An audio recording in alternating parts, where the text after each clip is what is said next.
Je li njegov život i rad bio vama poticaj u životu? Evo, živo ovako prema kameru. Vrlo dobro pitanje. Teško pitanje. Teško pitanje. Teško Gledaj pitanje. prema ovamo. Ja sam komparativ ipak. A pa teško je to pitanje. Prvo zato što je on je bio perfekcionista. Mi u familiji nismo imali, znači ono što bi se reklo političkim rječnikom, nismo imali nepotizam.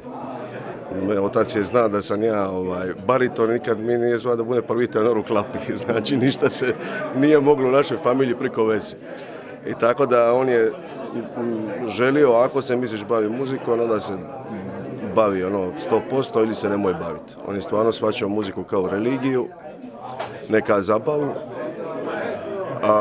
tako da, eto ga, šta znam, jesam li ja ispunio njegovo očekivanja. Znam bi reći u 4 oka da jesam, ali kako smo mi malo južnjaci, malo Dalmacija, malo naš je tvrda prema potomcima, onda šta znam, pazijam isto, tako da možda ne pretjera. Kad Džibo, kompozitor i Džibo, čovjek, govori o ljubi kompozitoru i čovjeku, šta bi rekao? Pa slušaj, ja bi mogao reći čak i da sam objektivan, nekako se ne bi očekivalo, s obzirom da se radi o familiji, mi smo jedan drugome, smo prvi red, uzmore, šta bi rekao. Tako da, ali ja mislim da kad ako možeš zauzeti nekakvu profesionalnu distancu, u odnosu, mislim familijarnu distancu u odnosu na ono što je on radio kao umjetnik, ja mislim da je jedan od najvećih pjesnika što smo ga ikad imali i jedan od najvećih kompozitora što smo ga ikad imali. To ovako govorim, ne znam uopće više od dvojica u njegovom rangu. Ja mislim da je bio apsolutno.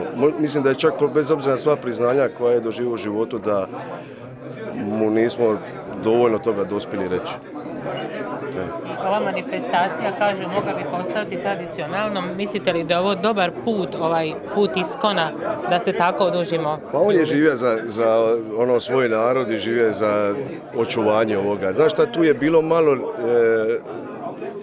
bilo malo neke njegove ideologije, samo njegove, koju ja nisam sreo kod drugih ljudi, mislim ljudi u Dalmaciji.